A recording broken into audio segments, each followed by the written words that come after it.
காஷ்மீரில் வருகிற 18, 25 மற்றும் அக்டோபர் 1 ஆகிய தேதிகளில் 3 கட்டங்களாக சட்டசபை தேர்தல் நடக்கிறது. இந்த தேர்தலில் பாஜக தனித்து போட்டியிடுகிறது. பாஜக வேட்பாளர்களை ஆதரித்து பிரதமர் மோடி ஜம்முவில் 14ஆம் தேதி பிரச்சாரம் செய்ய உள்ளார். 2 பொதுக்கூட்டங்களில் அவர் பங்கேற்க உள்ளதாக தகவல் வெளியாகியுள்ளது. லோக்சபா எதிர்க்கட்சித் தலைவர் ராகுல் 3 நாள் பயணமாக அமெரிக்கா சென்றுள்ளார். அங்கு அவருக்கு உற்சாக வரவேற்பு அளிக்கப்பட்டது. அமெரிக்காவின் டெக்சாஸ் மாகாணம் டல்லாஸில் உள்ள வெளிநாடு வாழ் இந்தியர்கள் மற்றும் அயலக காங்கிரஸ் உறுப்பினர்கள் எனக்கு அளித்த வரவேற்புக்கு மிகவும் மகிழ்ச்சி அடைகிறேன். இந்த பயணத்தில் இரு நாடுகளுக்கும் பிணைப்பை ஏற்படுத்தும் அர்த்தமுள்ள விவாதங்களில் ஈடுபட ஆவலாக இருப்பதாக ராகுல் கூறியுள்ளார். மத்திய அமைச்சரவை செயலராக இருந்த ராஜீவ் கௌபா பணி நிறைவு பெற்றார். அந்த பதவிக்கு நிதித்துறை செயலராக இருந்த TV சோமநாதன் நியமிக்கப்பட்டார். இதனால் மத்திய நிதித்துறை செயலராக முதலீடு மற்றும் பொதுத்துறை செயலராக பதவி வகித்து வந்த துஹின் காந்தா பாண்டே நியமனம் செய்யப்பட்டுள்ளார். சிகாகோ நகரில் நடந்த பிரம்மாண்ட தமிழர் கலை நிகழ்ச்சியில் முதல்வர் ஸ்டாலின் கலந்து கொண்டார். அமெரிக்க வாழ் தமிழர்களுடன் இருப்பது தமிழ் மண்ணில் இருக்கக்கூடிய உணர்வை தருகிறது. நாம் அனைவரும் உடன்பிறப்புகளே. தமிழை தமிழே என்று அழைக்கும் சுகம் வேறு எதிலும் இல்லை என நிகழ்ச்சியில் பேசினார். விக்கிரவாண்டியில் நடிகர் விஜயின் தமிழக வெற்றி கழக மாநாட்டை செப்டம்பர் 23 நடத்த காவல்துறை அனுமதி அளித்துள்ளது. மாநாட்டில் எத்தனை பேர் பங்கேற்பார்கள், பார்க்கிங் வசதி, உணவு போன்ற 21 கேள்விகளுக்கு தாவைக்க பதிலளித்த நிலையில் போலீசார் இந்த அனுமதியை வழங்கியுள்ளனர். செப்டம்பர் 23 விக்கிரவாண்டியில் மாநாடு நடத்த போலீசாரின் அனுமதி கிடைத்துள்ள நிலையில் தமிழக வெற்றி கழகம் கட்சி தேர்தல் ஆணையத்தால் அங்கீகரிக்கப்பட்டுள்ளதாக அக்கட்சியின் தலைவர் விஜய் அதிகாரப்பூர்வமான அறிவிப்பை வெளியிட்டுள்ளார். 2026 தமிழக சட்டமன்ற தேர்தலில் பாஜகவுடன் அதிமுக கூட்டணி சேருமா என்ற செய்தியாளர்கள் கேள்விக்கு பாஜகவுடன் அதிமுக கூட்டணி சேராது என அக்கட்சியின் பொதுச் செயலாளர் பழனிசாமி திட்டவட்டமாக தெரிவித்தார். இது ஏற்கனவே பேசி முடிந்த கதை. கூட்டணி சேராது என பலமுறை தெளிவாக சொல்லிவிட்டேன். மீண்டும் மீண்டும் அதையே கேட்டு யாரும் அரைத்த மாவையே அரைக்க வேண்டாம். எந்த நேரத்தில் தேர்தல் வந்தாலும் அதிமுக துணிந்து தனித்து நின்று சந்திக்கும் என்றும் குறிப்பிட்டார். புதுக்கோட்டையில் திருமண நிச்சயதார்த்த விழாவில் அமமுக பொதுச் செயலாளர் தினகரன் கலந்து கொண்டார். பழனிசாமி இருக்கும் வரை அதிமுக ஒன்று சேர்வதற்கு வாய்ப்பு இல்லை என தினகரன் தெரிவித்தார். 2026ஆம் ஆண்டு தேர்தலுக்கு பிறகு அதிமுகவிற்கு மூடு விழா பழனிசாமி நடத்திவிடுவார் என தினகரன் கூறினார். தனியார் பள்ளியில் ஆசிரியர்களுக்கு மாணவர்கள் பாத பூஜை செய்தது கண்டிக்கத்தக்கது என பள்ளிக்கல்வித்துறை அமைச்சர் அன்பில் மகேஷ் தெரிவித்திருந்தார். இதற்கு பாத பூஜை நமது கலாச்சாரம் என்பதால் அனுமதிக்க வேண்டும். ஆன்மீகம் இல்லாத அரசியல் இப்போது செய்ய முடியாது. பள்ளிக் கல்வித்துறையில் பல குழப்பங்கள் உள்ளது என பாரதிய ஜனதா மூத்த தலைவர் தமிழிசை சவுந்தரராஜன் கண்டனம் தெரிவித்தார். அரசு பள்ளியில் சொற்பொழிவாற்றிய மகாவிஷ்ணுவை கைது செய்து இருப்பது கேவலமான செயல். அவரை 200க்கும் மேற்பட்ட போலீசாரை அனுப்பி கைது செய்ய வேண்டிய அவசியம் என்ன என்று பாரதிய ஜனதா மாநில துணைத் தலைவர் நாராயணன் திருப்பதி கூறினார். அரசு பள்ளிகளில் தொடர்ந்து நடந்து வரும் சர்ச்சைகளுக்கு பொறுப்பேற்று பள்ளிக் கல்வித்துறை அமைச்சர் அன்பில் மகேஷ் ராஜினாமா செய்ய வேண்டும் என்றும் தெரிவித்தார். மூதாதையர்கள் மற்றும் தந்தை பெரியார் ஆகியோர் கடைபிடித்து வந்த முற்போக்கு தினத்தை சீமான் எதிர்ப்பது கண்டிக்கத்தக்கது என தமிழக காங்கிரஸ் தலைவர் செல்வ பெருந்தகை தெரிவித்தார். பாஜ ஆட்சிக்கு வந்ததிலிருந்து மீனவர் சிறைப்பிடிப்பு, படுகொலை சம்பவங்கள் தொடர்ச்சியாக அதிகரித்து வருகிறது. விரைவில் ஆட்சி கவிழும் என செல்வ பெருந்தகை கூறினார். 2025 நாடாளுமன்ற தேர்தல் மீண்டும் வரலாம், இல்லை என்றால் 2026 சட்டமன்ற தேர்தலோடு சேர்ந்து வரலாம். ஆகவே இந்த ஆட்சி என்பது நீண்ட நாட்களுக்கு ஆயுளுள்ள ஆட்சியாக எங்களுக்கு தெரியவில்லை. பாரிஸில் நடைபெற்று வந்த மாற்றுத்திறனாளிகளுக்கான 17வது பாராலிம்பிக் போட்டிகள் இன்றுடன் நிறைவு பெற்றன. இந்தியா 7 தங்கம், 9 வெள்ளி, 13 வெண்கலம் என மொத்தம் 29 பதக்கங்களுடன் பதக்கப்பட்டியலில் 18வது இடத்தை பிடித்துள்ளது. 2020 டோக்கியோ பாரா ஒலிம்பிக்கில் 19 பதக்கங்களை வென்ற இந்தியா இம்முறை கூடுதலாக 10 பதக்கங்களை வென்று சாதனை படைத்துள்ளது. திமுக விளையாட்டு மேம்பாட்டு அணியின் மண்டல அளவிலான கலந்துரையாடல் கூட்டம் காஞ்சிபுரம் அடுத்த காரப்பேட்டை தனியார் திருமண மண்டபத்தில் நடந்தது. திமுக விளையாட்டு மேம்பாட்டு அணி செயலாளர் தயாநிதி மாறன் பங்கேற்றார். அங்கு செய்தியாளர்களை சந்தித்த அவர், நடிகர் விஜயின் தமிழக வெற்றிக் கழகம் தேர்தல் ஆணையத்தால் அங்கீகரிக்கப்பட்டதற்கு வாழ்த்துக்கள் என தெரிவித்தார். பள்ளிகளில் மூட நம்பிக்கைகளை வளர்க்கும் செயல் இருக்கக்கூடாது. மகாவிஷ்ணு கைது நடவடிக்கை சரியானதுதான் என விசிக தலைவர் திருமாவளவன் கூறினார். எல்லா அரசியல் கட்சிகளின் மாநாடு துவங்கும் போது பிரச்சினைகள் ஏற்படுவது வழக்கமான ஒன்றுதான். நடிகர் விஜயின் மாநாடு நடக்கும், மாநாடு வெற்றி பெற வாழ்த்துகிறேன் என்றும் தெரிவித்தார். விளம்பரத்துக்காக முதல்வர் ஸ்டாலின் வெளிநாடு சென்றுள்ளதாக பாமக தலைவர் அன்புமணி கூறிய கருத்துக்கு திமுக எம்பி கனிமொழி விளக்கமளித்தார். அமெரிக்கா சென்றுள்ள முதல்வர் ஸ்டாலின் பல முன்னணி நிறுவனங்களுடன் ஒப்பந்தம் செய்துள்ளார். ஆனால் காழ்ப்புணர்ச்சி காரணமாக அன்புமணி விமர்சித்து வருகிறார் என கனிமொழி கூறினார். தமிழக மீனவர்களை இலங்கை கடற்படை தொடர்ந்து அத்துமீறி கைது செய்வது கண்டிக்கத்தக்கது. மீனவர்கள் சிக்கலுக்கு தீர்வு காண மத்திய அரசுக்கு அழுத்தம் கொடுக்க வேண்டிய பொறுப்பு தமிழக அரசுக்கு உண்டு என அன்புமணி கூறினார். ஆனால் தயாராக எழுதி வைக்கப்பட்டிருக்கும் கடிதத்தில் கைதாகும் மீனவர்களின் எண்ணிக்கையை மட்டும் மாற்றி கையெழுத்திட்டு மத்திய அரசுக்கு அனுப்புவதுடன் தமது கடமை முடிந்துவிட்டதாக முதல்வர் ஸ்டாலின் நினைத்துக் கொண்டு இருக்கிறார் என்றும் தெரிவித்தார். கடவுளின் அவதாரம் என தன்னைத்தானே சொல்லிக் கொள்ளும் மகாவிஷ்ணு போன்றவர்களின் சொற்பொழிவு குழந்தைகளை தவறாக வழிநடத்தும் என திருச்சி மதிமுக எம்பி துரை வைகோ கூறியுள்ளார். ஆன்மீக சொற்பொழிவு என்பது வேறு, சனாதன சொற்பொழிவு என்பது வேறு என்று கூறிய அவர், மகாவிஷ்ணுவை பள்ளியில் பேச அழைத்து வந்த அலுவலர்கள் மீது அமைச்சர் மகேஷ் கடும் நடவடிக்கை எடுக்க வேண்டும் என்றும் வலியுறுத்தினார். சென்னை அசோக் நகர் பள்ளியில் சொற்பொழிவு நிகழ்ச்சி நடத்திய மகாவிஷ்ணு என்பவரை போலீசார் கைது செய்தனர். மாணவர்களுக்கு விழிப்புணர்வு ஏற்படுத்தவே அவ்வாறு பேசினேன். நல்வழிப்படுத்துவதே எனது நோக்கம். எனது பேச்சில் எந்த உள்நோக்கமும் கிடையாது. என்னை சித்தர்கள் வழிநடத்துகின்றனர் என போலீசில் மகாவிஷ்ணு வாக்குமூலம் அளித்துள்ளார்.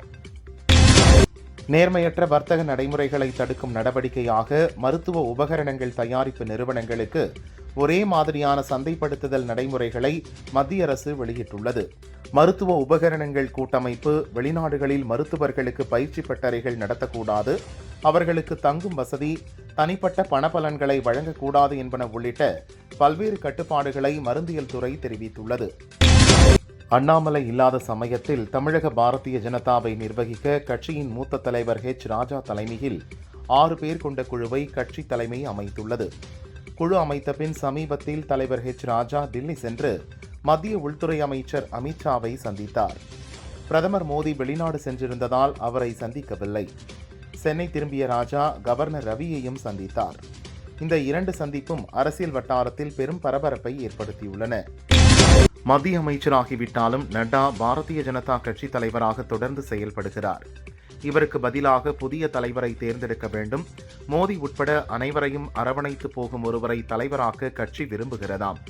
ஆனால் புதியவர் வலுவான தலைவராக இருக்க வேண்டும். அவரது கருத்துக்களை மற்றவர்கள் கேட்டு செயல்பட வேண்டும் என்பது RSS விருப்பம் என்கிறது தில்லி வட்டாரம். விநாயகர் சதுர்த்தியை முன்னிட்டு மகாராஷ்டிராவின் புனே நகரில் உள்ள தகடுசேட் கணபதி கோயிலில் 42,000 பெண்கள் ஒரே நேரத்தில் விநாயகர் வழிபாடு நடத்தினர். அனைவரும் வரிசையாக அமர்ந்து பஜனை பாடல்கள் பாடி விநாயகருக்கு ஆரத்தி காட்டி வழிபட்டனர். ஒரே நேரத்தில் 42,000 பெண்கள் வழிபாடு நடத்தியது இந்தியா புக் ஆஃப் ரெக்கார்ட்ஸ் சாதனை புத்தகத்தில் இடம்பெற்றுள்ளது. சென்னையில் நடந்த தென்னிந்திய நடிகர் சங்கத்தின் பொதுக்குழு கூட்டத்தில் பாலியல் புகாரில் சிக்கும் நடிகர்கள் மீதான குற்றச்சாட்டு நிரூபிக்கப்பட்டால் 5 ஆண்டுகள் தடை விதிக்கப்படும் என தீர்மானம் நிறைவேற்றப்பட்டது. இந்த தீர்மானத்தை தயாரிப்பாளர் சங்கத்துக்கும் பரிந்துரை செய்துள்ளனர். பாதிக்கப்பட்டவர்கள் போலீசில் புகார் அளிக்கவும் சட்ட நடவடிக்கை எடுக்கவும் நடிகர் சங்கம் துணை நிற்கும் என்றும் தெரிவிக்கப்பட்டது. பாலியல் புகார் குறித்து ஊடகங்களில் பேச வேண்டாம். நடிகர் சங்கத்தில் புகார் கொடுக்கும் முன்பு ஊடகத்தில் பேசுவதால் எந்த பயனும் இல்லை என பாசக கமிட்டி தலைவர் நடிகை ரோகிணி கூறினார். புகார் கொடுப்பவர்கள் யார் என்பதை வெளியே தெரியப்படுத்த மாட்டோம். பாலியல் தாக்குதல் நடந்தால் தைரியமாக இருங்கள். அதற்கு அடிபணிய வேண்டிய அவசியம் திரைத்துறையில் இல்லை என்றும் தெரிவித்தார். வடமேற்கு பிலிப்பைன்ஸ் மற்றும் சீனாவை தாக்கிய யாகி சூறாவளி புயல் வியட்நாமையும் தாக்கியது. 149 கிலோமீட்டர் வேகத்துடன் புயல் கரையை கடந்ததால் பலத்த காற்றுடன் பல மணி நேரம் கனமழை கொட்டி தீர்த்தது. புயல் மழை தொடர்பான விபத்துகளில் 14 பேர் பலியானார்கள். 176 பேர் காயமடைந்தனர். யாகி சூறாவளி புயல் படிப்படியாக வலுவிழந்து வெப்பமண்டல காற்றழுத்த தாழ்வு மண்டலமாக மாறியது. புதுக்கோட்டை அருகே முத்துப்பட்டினத்தில் திருமண விழாவில் தமிழக காங்கிரஸ் தலைவர் செல்வ பெருந்தகை கலந்து கொண்டார். தமிழகத்தில் தற்போது நல்லாட்சி நடப்பதால் அதனை காமராஜர் ஆட்சி என்று EVKS இளங்கோவன் கூறியிருக்கிறார். தமிழகத்தில் தற்போது நடப்பது நல்லாட்சி என்பதில் சந்தேகமில்லை. எங்கெல்லாம் நல்லாட்சி நடக்கிறதோ அதற்கு பெயர்தான் காமராஜர் ஆட்சி என செல்வ பெருந்தகை கூறினார்.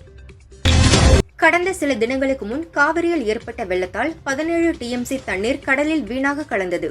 இந்த தண்ணீரை கடலில் கலக்க விடாமல் காவிரி உபரிநீர் திட்டத்தை செயல்படுத்த தமிழக அரசிடம் பலமுறை வலியுறுத்தி வருகிறோம். இந்த திட்டத்தை அரசு செயல்படுத்த தவறினால் அடுத்த கட்ட போராட்டத்தில் ஈடுபடுவோம் என தர்மபுரியில் பாமக தலைவர் அன்புமணி தெரிவித்தார். உத்தரப்பிரதேச மாநிலம் ஆக்ராவிலிருந்து உதய்பூருக்கு செல்லும் புதிய வந்தே பாரத் எக்ஸ்பிரஸ் ரயிலை யார் ஓட்டுவது என்று லோகோ பைலட்டுகளிடையே மோதல் ஏற்பட்டது. கைகலப்பாக மாறி சண்டையில் முடிந்தது. இதில் ஒரு லோகோ பைலட் மற்றும் அவரது உதவியாளர் தாக்கப்பட்டு சட்டை கிழிக்கப்பட்டது. ரயிலின் காற்றும் கண்ணாடி உடைந்தது.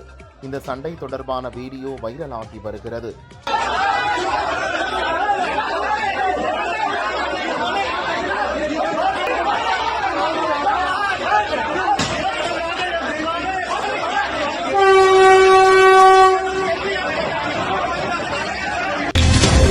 ரஷ்யா உக்ரைன் போரை முடிவுக்கு கொண்டு வரும் முயற்சியில் பிரதமர் மோடி ஈடுபட்டு வருகிறார். அந்த வகையில் இந்தியாவின் தேசிய பாதுகாப்பு ஆலோசகரான அஜித் தோவல் இந்த வாரம் ரஷ்யா சென்று அந்நாட்டு அதிகாரிகளை சந்தித்து பேச உள்ளதாக அரசியல் வட்டாரங்கள் தெரிவிக்கின்றன. உக்ரைன் பயணத்துக்கு பின் ரஷ்ய அதிபர் புட்டினுடன் தொலைபேசியில் பேசிய பிரதமர் மோடி அமைதி பேச்சுவார்த்தை குறித்து பிரிக்ஸ் கூட்டத்தில் தோவல் விவாதிப்பார் என்றும் தெரிவித்தார். தெலுங்கானா மாநிலம் ஹைதராபாத் பாச்சுப்பள்ளியில் விநாயகர் சதுர்த்தியையொட்டி பிரத்யேகமாக தயார் செய்த லட்டு வைக்கப்பட்டிருந்தது. இந்த லட்டு 3 நாட்கள் கழித்து ஏலம் விடப்படும். இந்த லட்டை மர்ம நபர் ஒருவர் திருடிச் சென்றார். சிசிடிவி காட்சிகளின் அடிப்படையில் மர்ம நபரை போலீசார் தேடுகின்றனர். கேரள மாநிலம் குருவாயூர் கிருஷ்ணர் கோயிலில் முகூர்த்த நாளை முன்னிட்டு ஒரே நாளில் 356 திருமணங்கள் நடந்தன. குருவாயூரில் ஒரே நாளில் இவ்வளவு திருமணங்கள் நடப்பது இதுவே முதல் முறையாகும். கடந்த 2017ஆம் ஆண்டில் ஆகஸ்ட் 26ஆம் தேதி 227 திருமணங்கள் நடந்ததே இதுவரை அதிகபட்சமாக இருந்து வந்தது குறிப்பிடத்தக்கது.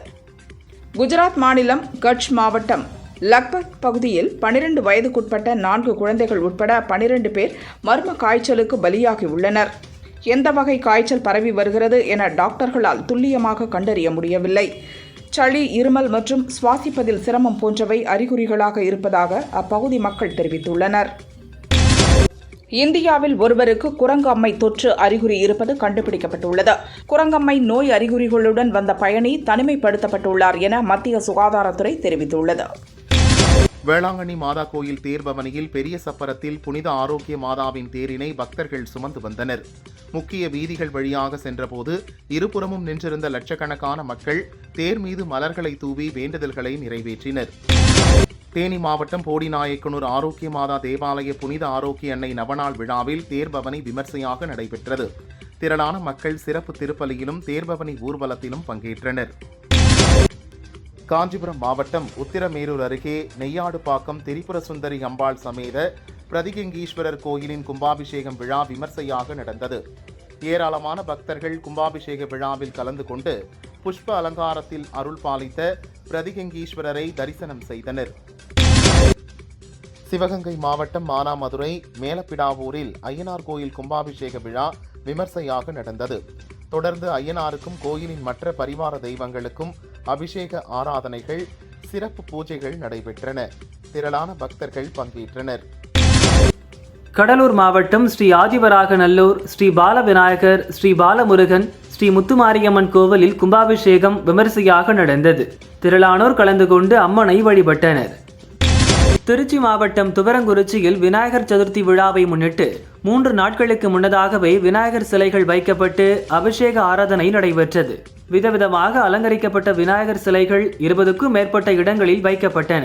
அந்த விநாயகர் சிலைகள் நேற்று இரவு முதல் விடிய விடிய ஆற்றில் கரைக்கப்பட்டது. தேனி மாவட்டம் தென்பழனி வழிவிட முருகன் கோவில் அஷ்டபந்தன மகா கும்பாபிஷேக விழா விமர்சையாக நடந்தது.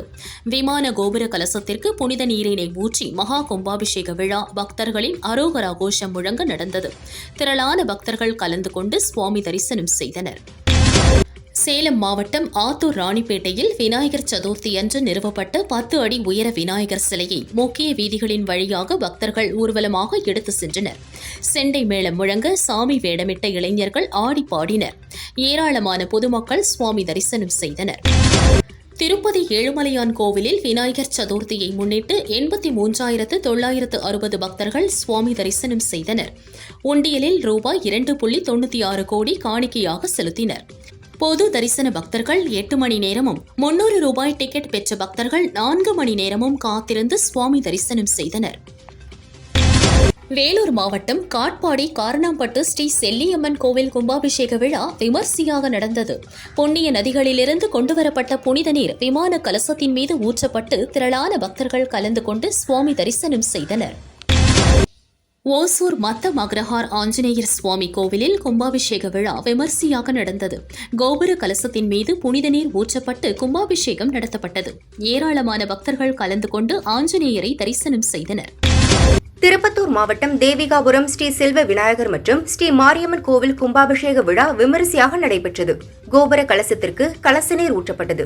தொடர்ந்து மூலவர் செல்வ விநாயகர் மற்றும் ஸ்ரீ மாரியம்மனுக்கு சிறப்பு அபிஷேக ஆராதனை பூஜைகள் செய்யப்பட்டன. திரளான மக்கள் கலந்து கொண்டனர்.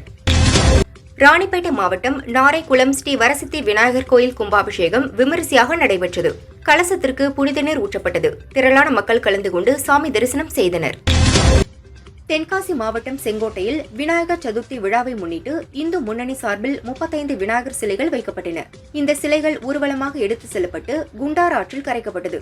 விநாயகர் சிலை ஊர்வலத்தை பாஜ ஒருங்கிணைப்பு குழு தலைவர் ராஜா துவக்கி வைத்தார். தென்காசி எஸ்பி ஸ்ரீனிவாசன் தலைமையில் 700க்கும் மேற்பட்ட போலீசார் பாதுகாப்புக்காக குவிக்கப்பட்டனர். திருச்செந்தூர் சுப்பிரமணிய சுவாமி கோயிலில் ஞாயிறு விடுமுறையை முன்னிட்டு பக்தர்கள் கூட்டம் அலைமோதியது. கடலில் புனித நீராடிய பக்தர்கள் 5 மணி நேரம் நீண்ட வரிசையில் காத்திருந்து சாமி தரிசனம் செய்தனர். சுபமுகூர்த்த நாள் என்பதால் 30 ஜோடிகளுக்கு திருமணமும் நடந்தது. தேனி மாவட்டத்தில் விநாயகர் சதுர்த்தி விழாவை முன்னிட்டு 800க்கும் மேற்பட்ட விநாயகர் சிலைகள் பிரதிஷ்டை செய்யப்பட்டன. இதில் 200க்கும் மேற்பட்ட விநாயகர் சிலைகள் ஊர்வலமாக எடுத்து செல்லப்பட்டு அரண்மனை புதூர் பெரியாற்றில் கரைக்கப்பட்டது. கோவை மாவட்டம் சூலூர் அருகே குமாரபாளையம் சவுடேஸ்வரி அம்மன் கோயிலில் மகா கும்பாபிஷேக விழா விமரிசையாக நடந்தது. சூலூர் அதிமுக எம்எல்ஏ கந்தசாமி, முன்னாள் கோவை மேயர் வேலுசாமி, காடாம்பாடி ஊராட்சித் தலைவர் இந்திராணி உள்ளிட்டோர் விழாவில் பங்கேற்றனர். அதைத் தொடர்ந்து பக்தர்களுக்கு அன்னதானம் வழங்கப்பட்டது.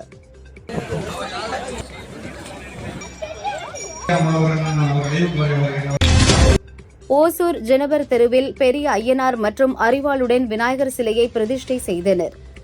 காஞ்சனா பட குழுவினரை கொண்டு 10 லட்சம் ரூபாய் செலவில் கோயில் செட் அமைத்துள்ளனர். பிரம்மாண்டமாக அமைக்கப்பட்டுள்ள ஐயனாரையும் விநாயகரையும் ஏராளமான பக்தர்கள் குடும்பத்துடன் வழிபடுவதுடன் செல்ஃபி எடுத்து செல்கின்றனர். ஈரோடு மாநகராட்சி நிர்வாகத்தை கண்காணிக்கும்படி ஈரோடு எம்பி பிரகாஷுக்கு உதயநிதி உத்தரவு போட்டுள்ளார். சமீபத்தில் நடந்த ஈரோடு மாமன்ற கூட்டத்தில் கலந்துக்க முடிவு செஞ்ச பிரகாஷ் முதல் நாளே நிர்வாகத்துக்கு தகவல் தந்திருக்காரு.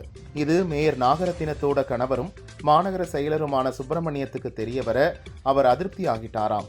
எம்பியை மாமன்ற கூட்டத்தில் பங்கேற்காம தடுக்க பல முட்டுக்கட்டை போட்டு இருக்காரு. எம்பிக்கு தனியா சீட்டு கூட ஒதுக்காம இருந்திருக்காங்க என கூறப்படுகிறது. தமிழக அரசு ரேஷன் கடை செலவுகளுக்காக கூட்டுறவுத்துறைக்கு ஆண்டுதோறும் சராசரியாக 450 கோடி ரூபாயை மானியமாக வழங்குகிறது.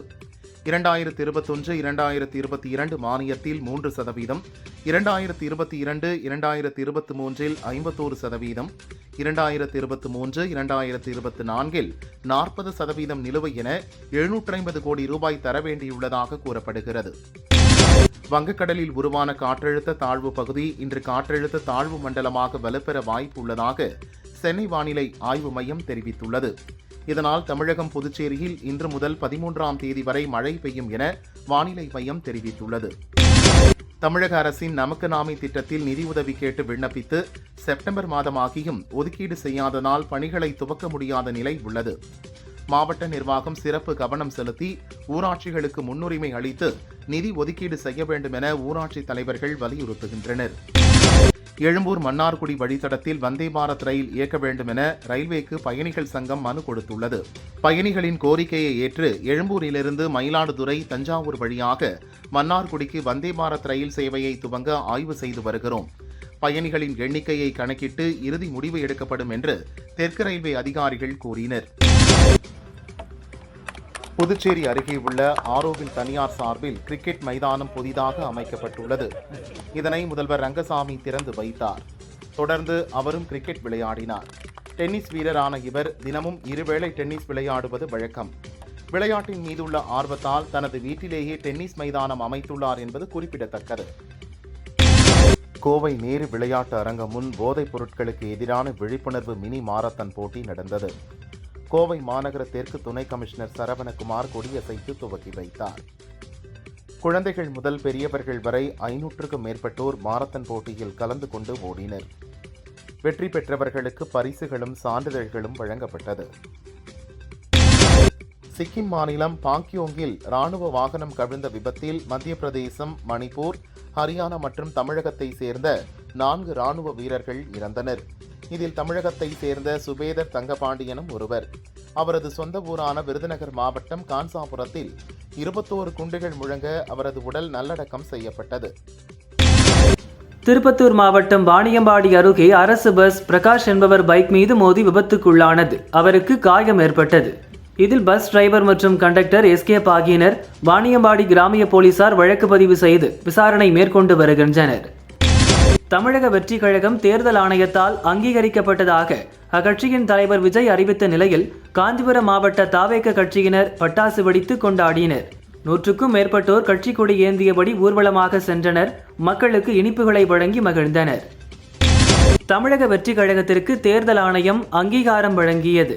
இதனை தேனி மாவட்ட தமிழக வெற்றி கழகத்தினர் பட்டாசுகள் வெடித்தும் இனிப்புகள் வழங்கியும் கொண்டாடினர். புதுச்சேரி உள்துறை அமைச்சர் நமச்சிவாயத்திற்கு இன்று 55வது பிறந்தநாள். அவருக்கு பிரதமர் மோடி, மத்திய உள்துறை அமைச்சர் அமித்ஷா மற்றும் பாஜக தலைவர்கள் தொலைபேசி மூலம் வாழ்த்து தெரிவித்தனர். முதல்வர் ரங்கசாமி, சபாநாயகர் செல்வம் மற்றும் அமைச்சர்களும் எம்எல்ஏக்களும் நேரில் வாழ்த்து தெரிவித்தனர். அப்போது நமச்சிவாயத்தின் மகன் சிவஹரிக்கு 5 பவுன் தங்கச்சங்கிலியை முதல்வர் ரங்கசாமி பரிசாக அணிவித்து வாழ்த்து தெரிவித்தார். சேலம் மாவட்டம் தலைவாசல் அருகே சின்னப்புழல் வாசல் கிராமத்தை சேர்ந்த ரமேஷ் என்பவர் தனது தோட்டத்தில் இருந்து வீட்டிற்கு செல்லும் போது 80 அடி ஆழமுள்ள விவசாய கிணற்றில் தவறி விழுந்து மூச்சு திணறி இறந்தார். தகவல் அறிந்த கெங்கவல்லி தீயணைப்புத் துறையினர் 1 மணி நேரம் போராடி வலை மூலம் ரமேஷின் உடலை மீட்டு மருத்துவமனைக்கு அனுப்பினர். கெங்கவல்லி போலீசார் விசாரணை நடத்தி வருகின்றனர். வேலூரில் கம்பன் கழக விழா விமர்சையாக நடந்தது. விழாவில் சிறப்பு அழைப்பாளராக பாண்டிச்சேரி முன்னாள் சட்டசபை சபாநாயகர் சிவக்கொழுந்து பங்கேற்று பேசினார். மாணவர்கள் நல்ல குடும்ப வாழ்க்கை, நல்ல சமுதாயத்தை உருவாக்க, நேர்மையான அரசியல் ஆகியவற்றை ஏற்படுத்த கம்பராமாயணத்தை படிக்க வேண்டும் என கூறினார். ஓசூர் பெரியார் நகரில் வசிக்கும் வெங்கடலட்சுமி என்பவர் குப்பை கொட்டுவதற்காக செல்லும்போது அங்கு சுற்றித் திரிந்த தெருநாய் ஒன்று அவரை துரத்தி கடித்தது. அருகில் இருந்தவர்கள் தெருநாயை விரட்டினர். காலில் பலத்த காயமடைந்த வெங்கடலட்சுமியை மீட்டு ஓசூர் அரசு மருத்துவமனையில் சேர்த்தனர். அப்பகுதியில் இதுவரை 4 பேரை கடித்த நிலையில் மீண்டும் ஒருவரை கடித்ததால் மக்கள் பீதியில் உள்ளனர். பொதுமக்களை அச்சுறுத்தும் தெருநாய்களை பிடிக்க கோரிக்கை வைத்தனர். தமிழக வெற்றிக் கழகம் கட்சியை தேர்தல் ஆணையம் அங்கீகரித்ததைத் தொடர்ந்து திருப்பூர் தவேக நிர்வாகிகள் பட்டாசு வெடித்தும் பொதுமக்களுக்கு இனிப்புகளை வழங்கியும் கொண்டாடினர். தஞ்சாவூர் மாவட்டம் திருக்காட்டுப்பள்ளி அருகே உள்ள பூண்டி மாதா தேர்பவனி விழாவிற்கு சென்னை எழும்பூரைச் சேர்ந்த 5 பேர் வந்திருந்தனர். அருகில் உள்ள கொள்ளிடம் ஆற்றில் 5 பேரும் குளிக்க சென்றனர். திடீரென தண்ணீரின் வேகம் அதிகரித்ததால் 5 பேரும் அடித்து செல்லப்பட்டனர். கலையரசன், கிஷோர் ஆகியோர் சடலங்களாக மீட்கப்பட்டனர். மாயமான பிராங்க்லின், ஆண்டோ, மனோகரன் ஆகியோரை தீயணைப்பு படையினர் தேடும் பணியில் ஈடுபட்டுள்ளனர். தமிழக வெற்றிக் கழகத்துக்கு தேர்தல் ஆணையம் அங்கீகாரம் வழங்கியதை அடுத்து கோவை குறிச்சி பொங்காளியம்மன் கோவிலில் தவேக கட்சியினர் சிறப்பு அபிஷேகங்கள் மற்றும் பூஜைகள் நடத்தினர். அங்குள்ள பக்தர்களுக்கு இனிப்புகளை வழங்கினர். தமிழகத்தில் வரும் சட்டமன்ற தேர்தலில் வெற்றி வாகை சூடுவோம் என கோவில் முன்பு உற்சாகமாக கோஷமிட்டனர். காஞ்சிபுரம் தாலுகா அலுவலகம் அருகே புதிதாக பிரியாணி கடை ஒன்று துவங்கப்பட்டது. துவக்க விழா ஆஃபராக 250 ரூபாய்க்கு 1 பிரியாணி வாங்கினால் 1 பிரியாணி இலவசம் என அறிவிக்கப்பட்டது. இதனால் ஏராளமானோர் அங்கு குவிந்தனர். பின்னர் முண்டியடித்துக் கொண்டு பிரியாணி வாங்கி சென்றனர். மக்கள் கூட்டம் அலைமோதியதால் கடும் போக்குவரத்து நெரிசல் ஏற்பட்டது. ஜம்மு காஷ்மீரில் வருகிற 18, 25 மற்றும் அக்டோபர் 1 ஆகிய தேதிகளில் 3 கட்டங்களாக சட்டசபை தேர்தல் நடக்கிறது. இந்த தேர்தலில் பாஜக தனித்து போட்டியிடுகிறது. பாஜக வேட்பாளர்களை ஆதரித்து பிரதமர் மோடி ஜம்முவில் 14ஆம் தேதி பிரச்சாரம் செய்ய உள்ளார். 2 பொதுக்கூட்டங்களில் அவர் பங்கேற்க உள்ளதாக தகவல் வெளியாகியுள்ளது. காவிரி நீர்பிடிப்பு பகுதியில் பெய்த கனமழையால் கரூர் மாவட்டம் மாயனூர் காவிரி ஆற்றிற்கு நீர்வரத்து 17,744 கன அடியாக அதிகரித்துள்ளது. இதில் 16,324 கன அடி தண்ணீர் காவிரி ஆற்றிலும், 700 கன அடி தண்ணீரை வாய்க்காலுக்கும், 300 கன அடி கட்டளைமேட்டு வாய்க்காலிலும், 400 கன அடி புதிய கட்டளைமேட்டு வாய்க்காலிலும் மற்றும் 20 கன அடி தண்ணீர் கிருஷ்ணராயபுரம் வாய்க்காலிலும் பாசனத்திற்காக திறக்கப்பட்டுள்ளது. கரூர் மாவட்டம் மாயனூர் அருகே முடக்கு சாலை டாஸ்மாகில் இளைஞர் ஒருவர் 2 மதுபாட்டில்கள் வாங்கினார். அதில் ஒரு மதுபாட்டில் உள்ளே மூடி துகள்கள் கிடந்ததை கண்டு அதிர்ச்சியடைந்தார். டாஸ்மாக் கடை ஊழியரிடம் காண்பித்து கேட்டதற்கு அலட்சியமா பதிலளித்ததால் அங்கிருந்த அனைத்து மது பிரியர்களும் வாக்குவாதத்தில் ஈடுபட்டனர். அப்பகுதியில் பரபரப்பு ஏற்பட்டது. வார விடுமுறை நாளான இன்று ஒகேனக்கலில் டூரிஸ்டுகள் குவிந்தனர். ஒகேனக்கல் காவிரி ஆற்றிற்கு நீர்வரத்து 12,000 கனஅடியாக சரிந்தாலும் ஆற்றில் வெள்ளப்பெருக்கு ஏற்பட்டுள்ளது. ஆபத்தை உணராமல் டூரிஸ்டுகள் ஆற்றில் இறங்கி குளித்து வருகின்றனர். போலீசாரும் அதிகாரிகளும் கண்டுகொள்ளாமல் அலட்சியம் காட்டி வருகின்றனர். பாதுகாப்பு நடவடிக்கைகளை தீவிரப்படுத்த கோரிக்கை விடுத்தனர். மேற்கு தொடர்ச்சி மலையடிவாரத்தில் அமைந்துள்ள கோவை குற்றால அருவி காட்டாற்று வெள்ளம் காரணமாக மூடப்பட்டிருந்தது. வெள்ளம் குறைந்ததால் சுற்றுலா பயணிகள் குளிக்க அனுமதி வழங்கப்பட்டது. இதனால் ஏராளமான சுற்றுலா பயணிகள் அருவியில் உற்சாகமாக குளித்து மகிழ்ந்தனர். விருதுநகர் மாவட்டம் சாத்தூரை சேர்ந்த ராமலட்சுமி, சடையம்பட்டி கல்லூரி பேராசிரியை ராமலட்சுமி இருவரிடமும் மர்ம கும்பல் ஒன்று பைக்கில் வந்து 15 பவுன் நகைகளை பறித்து சென்றனர். விருதுநகர் எஸ்பி உத்தரவில் 3 தனிப்படைகள் அமைக்கப்பட்டது. கோவையை சேர்ந்த சூரிய பிரசாந்த், திருச்சியை சேர்ந்த கோவிந்தராஜ் மற்றும் ராஜ் கிட்டு ஆகிய 3 பேரை கைது செய்த தனிப்படை அவர்களிடம் விசாரணை மேற்கொண்டு வருகின்றனர். தென்காசி மாவட்டம் சங்கரன்கோவில் அருகே மேல நீலிதநல்லூரில் முன்னாள் அதிமுக ஒன்றிய துணைத் தலைவி மாரிச்செல்வியின் கணவர் வெளியப்பன் காலை வாக்கிங் சென்றபோது மர்ம கும்பல் வழிமறித்து வெட்டியது. இதில் அவர் சம்பவ இடத்திலேயே இறந்தார். தகவல் அறிந்த போலீசார் வெளியப்பனின் உடலை மீட்டு மருத்துவமனைக்கு அனுப்பினர். விசாரணை நடத்தி வருகின்றனர். மேலும் அசம்பாவிதம் நடக்காமல் இருக்க போலீசார் குவிக்கப்பட்டுள்ளனர். ராமேஸ்வரம் நோக்கி அதிவேகமாக சென்று கொண்டிருந்த கார் முன்னால் சென்று கொண்டிருந்த அரசு பஸ் திடீரென நின்றதால் அதன் மீது மோதி விபத்துக்குள்ளானது. இதில் காரில் பயணித்த 2 பெண் குழந்தைகள் உள்பட ஒரு குடும்பத்தைச் சேர்ந்த 5 பேர் ஸ்பாட்டிலேயே உடல் நசுங்கி பரிதாபமாக இறந்தனர். மேலும் படுகாயமடைந்த 2 பேர் ஹாஸ்பிட்டலில் அட்மிட் செய்யப்பட்டு தீவிர சிகிச்சை பெறுகின்றனர். பகுஜன் சமாஜ் கட்சி தலைவர் ஆம்ஸ்டாங் வெட்டி படுகொலை செய்யப்பட்ட வழக்கில் கைதான 10 பேரை குண்டர் சட்டத்தில் சிறையில் அடைக்க சென்னை போலீஸ் கமிஷனர் அருண் உத்தரவிட்டுள்ளார். 90% விசாரணை நிறைவு பெற்று வழக்கு இறுதிக்கட்டத்தை நெருங்கிவிட்டதாகவும் 1 வாரத்தில் குற்றப்பத்திரிகை தாக்கல் செய்யப்படும் என்றும் தெரிவித்தார். மத்திய பிரதேச மாநிலம் உஜ்ஜைனில் பெண்ணை மது அருந்த வைத்து பின்னர் பொதுவெளியில் அவரை வன்கொடுமை செய்த லோகேஷ் கைது செய்யப்பட்டார். இந்நிலையில் உஜ்ஜைனில் பரபரப்பான சாலையின் நடைபாதையில் பட்டப்பகலில் நடந்த அந்த பாலியல் வன்கொடுமையை வீடியோ எடுத்த ஆட்டோ டிரைவர் முகமது சலீமை போலீசார் கைது செய்துள்ளனர். வீடியோ வைரலான நிலையில் அவரது மொபைல் போனை பறிமுதல் செய்து விசாரணை மேற்கொண்டு வருகின்றனர். நடிகர் ரஜினியின் ஜெயிலர் பட வில்லன் நடிகரான விநாயகன் கொச்சியிலிருந்து கோவா செல்லும் இணைப்பு விமானத்தில் ஹைதராபாத் சென்றுள்ளார். அப்போது அவர் மது போதையில் இருந்ததாக கூறப்படுகிறது. நான் எந்த தவறும் செய்யவில்லை, வேண்டுமென்றால் சிசிடிவி காட்சியை சரிபாருங்கள் என்று கூறி ஹைதராபாத் சம்சதாபாத் ஏர்போர்ட்டில் சிஐஎஸ்எஃப் வீரர்களை தாக்கி தகராறில் ஈடுபட்ட போது அவர் கைது செய்யப்பட்டுள்ளார். கோவை மாவட்டம் சோமனூர் ஆத்துப்பாலம் பகுதியைச் சேர்ந்த கோகுல் மற்றும் துரைசாமி இருவரும் பெருமாள் கோவில் பின்புறம் ஒன்றாக மது அருந்தினர். அப்போது இருவருக்கும் இடையே தகராறு ஏற்பட்டது. ஆத்திரமடைந்த துரைசாமி கோகுலை ஹாலோ பிளாக் கல்லால் அடித்துள்ளார். நிலை குலைந்த கோகுல் சரிந்து விழுந்தார். அருகில் இருந்தவர்கள் கோகுலை மீட்டு கோவை அரசு மருத்துவமனையில் சேர்த்தனர். அங்கு அவரை பரிசோதித்த டாக்டர் ஏற்கனவே இறந்துவிட்டதாக தெரிவித்தனர். கருமத்தம்பட்டி போலீசார் துரைசாமியை கைது செய்து விசாரிக்கின்றனர். சென்னை பெசன்ட் நகர் எலியட்ஸ் கடற்கரையில் இளைஞர் ஒருவர் கொலை செய்யப்பட்டு கிடந்தார். சாஸ்திரி நகர் போலீசார் சடலத்தை கைப்பற்றி விசாரித்தனர். கொலை செய்யப்பட்டது பெரும்பாக்கம் பகுதியைச் சேர்ந்த ஆட்டோ டிரைவர் ஜெயராஜ் என்பது தெரிந்தது. கொலையாளிகளை போலீசார் தேடுகின்றனர். ஈரோடு மாவட்டம் சென்னிமலை அருகே அர்த்தநாரிபாளையத்தில் விஸ்வநாதன் என்பவரது வீட்டுக்குள் புகுந்த முகமூடி கொள்ளையர்கள் 3 பேர் அவரையும் அவரது மகள் ரம்யாவையும் ஷேரில் கட்டி போட்டு கத்தி முனையில் 5,50,000 ரூபாயை கொள்ளையடித்து சென்றனர். எதேச்சையாக அங்கு சென்ற அக்கம்பக்கத்தினர் இருவரையும் மீட்டனர். தகவல் அறிந்த சென்னிமலை போலீசார் விசாரணை நடத்தி வருகின்றனர். திண்டுக்கல் நத்தம் அருகே உள்ள வெள்ளைமலைப்பட்டியைச் சேர்ந்தவர் செல்லம், வயது 19. இவரும் துவாரபதியைச் சேர்ந்த 17 வயது சிறுமியும் காதலித்து வந்தனர். அவர்களுக்குள் வாக்குவாதம் ஏற்பட்டது. ஆத்திரமடைந்த செல்லம் சித்தப்பா அண்ணாமலை வீட்டில் இருந்த துப்பாக்கியை எடுத்து சுட்டார். இதில் காயமடைந்த சிறுமியை மீட்டு அக்கம் பக்கத்தினர் ஹாஸ்பிட்டலில் அட்மிட் செய்தனர். இதை அறிந்த செல்லம் எலி மருந்து சாப்பிட்டு தற்கொலைக்கு முயன்றார். இருவரும் ஆபத்தான நிலையில் சிகிச்சை பெற்று வருகின்றனர். நத்தம் போலீசார் விசாரிக்கின்றனர். ஆந்திர மாநிலம் கிழக்கு கோதாவரி மாவட்டம் ராஜமுந்திரியில் இருந்து நர்சிப்பட்டினம் நோக்கி 50 பயணிகளுடன் சென்ற அரசு பஸ் போரன்னகுடேம் என்ற இடத்தில் கட்டுப்பாட்டை இழந்து கவிழ்ந்து விபத்துக்குள்ளானது. காயமடைந்த 20 பயணிகளை போலீசார் மற்றும் அப்பகுதியினர் மீட்டு தவலேஸ்வரம் அரசு மருத்துவமனையில் சேர்த்தனர். பிரேக் பழுதானதால் விபத்து ஏற்பட்டதாக பஸ் டிரைவர் விசாரணையில் தெரிவித்துள்ளார். மேலும் விசாரித்து வருகின்றனர். இந்திய வம்சாவளியைச் சேர்ந்த இங்கிலாந்து யூடியூபர் உலகின் மிகப்பெரிய ஐபோன் 15 ப்ரோ மேக்ஸ் பிரதியை உருவாக்கி புதிய கிண்ண சாதனை படைத்துள்ளார். மிஸ்டர் ஹோஸ் த பாஸ் என அறியப்படும் அருண் ரூபேஷ் மைனி DIY பர்க்ஸுடன் இணைந்து அசலை மிஞ்சும் அளவுக்கு 6.7 அடியில் ஐபோனை உருவாக்கியுள்ளார். 2 மீட்டர் உயரம் கொண்ட இந்த மாபெரும் ஐபோன் பரவலான கவனத்தை ஈர்த்துள்ளது. அமெரிக்கா, இந்தியா, ஆஸ்திரேலியா, ஜப்பான் ஆகிய நாடுகள் இணைந்துள்ள குவாட் அமைப்பின் 2024ஆம் ஆண்டு மாநாடு அமெரிக்காவில் நடக்கிறது. அமெரிக்க அதிபர் ஜோ பைடன் பதவிக்காலம் இந்த ஆண்டுடன் முடிவதால் இந்தியாவுக்கு பதில் அமெரிக்காவில் நடத்தப்படுகிறது. வருகிற 21ஆம் தேதி ஜோ பைடனின் சொந்த ஊரான டெலாவேர் வில்மிங்டனில் குவாட் உச்சி மாநாடு நடக்கிறது. இதில் ஜோ பைடன், மோடி, ஆஸ்திரேலிய பிரதமர், ஜப்பானிய பிரதமர் உள்ளிட்டோர் பங்கேற்கிறார்கள். சர்வதேச கிரிக்கெட் போட்டிகளிலிருந்து ஓய்வு பெறுவதாக இங்கிலாந்து அணியின் ஆல்ரவுண்டர் மொயின் அலி அறிவித்துள்ளார்.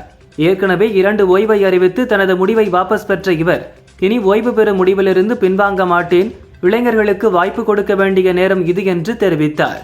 68 டெஸ்ட், 138 ஒன் டே, 92 T20 மற்றும் 352 லீக் போட்டிகளில் இவர் விளையாடி உள்ளார். சென்னை காமராஜர் அரங்கில் நடைபெறும் நடிகர் சங்க 68வது பொதுக்குழு கூட்டத்திற்கு நடிகர் விஷால் சைக்கிளில் வந்தது பேசுபொருளாகி உள்ளது. விஜய் தனது வாக்கை பதிவு செய்ய சைக்கிளில் வந்தது போல விஷால் பொதுக்கூட்டத்திற்கு சைக்கிளில் செல்லும் வீடியோ தற்போது வைரலாகி வருகிறது. ஹேமா கமிட்டி போன்று தமிழகத்திலும் கமிட்டி அமைப்பது உள்ளிட்டவை கூட்டத்தில் விவாதிக்கப்பட உள்ளது. நடிகர் சங்கத்தின் கடனை அடைக்க நடத்தப்படும் கலை நிகழ்ச்சியில் ரஜினி, கமல் இணைந்து நாடகத்தில் நடிக்க உள்ளதாக நடிகர் சங்க பொருளாளர் கார்த்தி உறுதிப்படுத்தியுள்ளார். சங்க கட்டிடப் பணிகள் பாதியில் நின்ற நிலையில் விலைவாசி உயர்ந்து சுமை அதிகரித்ததாகவும், கடன் பெறுவதற்கு வங்கியில் 50% வைப்பு நிதி வைக்க பணம் திரட்ட 4 மாதங்கள் ஆனதாகவும், நடிகர் விஜய் ரூபாய் 1 கோடி வழங்கியதாகவும் கார்த்தி குறிப்பிட்டார். தென்னிந்திய நடிகர் சங்கத்தின் 68வது பொதுக்குழு கூட்டம் சென்னையில் நடந்தது. கூட்டத்தில் நடிகர் டெல்லி கணேஷ், CR விஜயகுமார் இருவருக்கும் கலையுலக வாழ்நாள் சாதனையாளர் விருது வழங்கப்பட்டது. பின்னர் 2025 பிப்ரவரியுடன் முடிவடையுள்ள தென்னிந்திய நடிகர் சங்க நிர்வாகிகளின் பதவி காலத்தை மேலும் 3 ஆண்டுகள் நீட்டித்து தீர்மானம் நிறைவேற்றப்பட்டது. நடிகை நஸ்ரியா மலையாள நடிகர் ஃபகத் ஃபாசிலை திருமணம் செய்த பிறகு சில காலம் நடிப்பிலிருந்து விலகினார். பின்னர் மலையாளம், தெலுங்கில் சில படங்களில் நடித்தாலும் தமிழில் மட்டும் நடிக்கவில்லை. தற்போது பல வருடங்களுக்கு பிறகு தமிழில் வெப் தொடர் ஒன்றில் நடித்து வருகிறார். இயக்குனர் AL விஜய் தயாரிக்கும் இத்தொடரை சூர்யா பிரதாப் இயக்குகிறார். நஸ்ரியா வக்கீலாக நடிக்கிறார். முக்கிய கதாபாத்திரத்தில் சாந்தனு நடிக்கிறார். உண்மை கதையான லட்சுமிகாந்தன் கொலை வழக்கு கதையை பின்பற்றி இந்த தொடர் உருவாகிறது. இதில் தியாகராஜ பாகவதர் கதாபாத்திரத்தில் நட்டி நட்ராஜ் நடித்துள்ளார். வெற்றிமாறன் இயக்கத்தில் சூரி, விஜய் சேதுபதி நடிப்பில் வெளியான விடுதலை படத்தின் 2ஆம் பாகம் டிசம்பர் 5ஆம் தேதி வெளியாகிறது. இதன் படப்பிடிப்பு இன்னும் முடியாத நிலையில் இதுவரை வெற்றிமாறன் இந்த 2ஆம் பாகத்திற்காக எடுத்துள்ள காட்சிகளின் நீளமே 4 மணி நேரம் இருப்பதாக சொல்லப்படுகிறது. அதனை குறைத்து படத்தின் சுவாரஸ்யம் குறையாமல் வெளியிட படக்குழு திட்டமிட்டுள்ளது. அதன்படி விடுதலை 2ஆம் பாகத்தை 2.5 மணி நேரம் ஓடும் விதமாக தியேட்டரில் ரிலீஸ் செய்துவிட்டு அதன் பின்னர் மீதி படத்தை சில நாட்கள் கழித்து OTTயில் ரிலீஸ் செய்ய திட்டமிட்டுள்ளனர். சினிமா வட்டாரத்தில் பிரபல ஹீரோக்கள் நடித்த படங்களை 15-20 வருடங்கள் கழித்து ரீரிலீஸ் செய்யும் கலாச்சாரம் தற்போது அதிகரித்துள்ளது. இதில் சில படங்களுக்கு இப்போதும் வரவேற்பு கிடைக்கிறது. மலையாளத்தில் மோகன்லால் நடிப்பில் 2000 வெளியான தேவதூதன் படம் வெளியான சமயத்தில் பெரிய வரவேற்பை பெற தவறியது. ஆனாலும் தைரியமாக இந்த படம் கடந்த ஜூலை மாதம் ரீரிலீஸ் செய்யப்பட்டது. முதல் நாளிலேயே ரசிகர்கள் மத்தியில் வரவேற்பு கிடைத்தது. தற்போது 50 நாளை கடந்தும் படம் ஓடுவதால் படக்குழுவினர் மகிழ்ச்சி அடைந்துள்ளனர். இயக்குனர் ராஜ்குமார் பெரியசாமி இயக்கத்தில் நடிகர் சிவகார்த்திகேயன் அமரன் படத்தில் நடித்துள்ளார். கதாநாயகியாக சாய் பல்லவி நடித்துள்ளார். மறைந்த இந்திய ராணுவ வீரர் முகுந்தன் வாழ்க்கை வரலாற்றை மையப்படுத்தி உருவாக்கப்பட்டுள்ள இந்த படம் தீபாவளியை முன்னிட்டு அக்டோபர் 31 வெளியாகிறது. இந்த படத்தின் டப்பிங் பணிகளை நடிகர் சிவகார்த்திகேயன் துவங்கியுள்ளார். 4 நாட்களில் அவரது காட்சிகளுக்கான டப்பிங்கை நிறைவு செய்ய உள்ளார். கற்க கசடர என்ற படத்தில் அறிமுகமான விக்ராந்த் அதன் பிறகு கோரிப்பாளையம், பாண்டியநாடு, சுட்டு பிடிக்க உத்தரவு, லால் சலாம் உள்ளிட்ட பல படங்களில் நடித்துள்ளார். தற்போது வில் அம்பு என்ற படத்தை இயக்கிய ரமேஷ் சுப்பிரமணியன் இயக்கியுள்ள தி கில்லர் மேன் என்ற படத்தில் நடித்திருக்கிறார் விக்ராந்த்.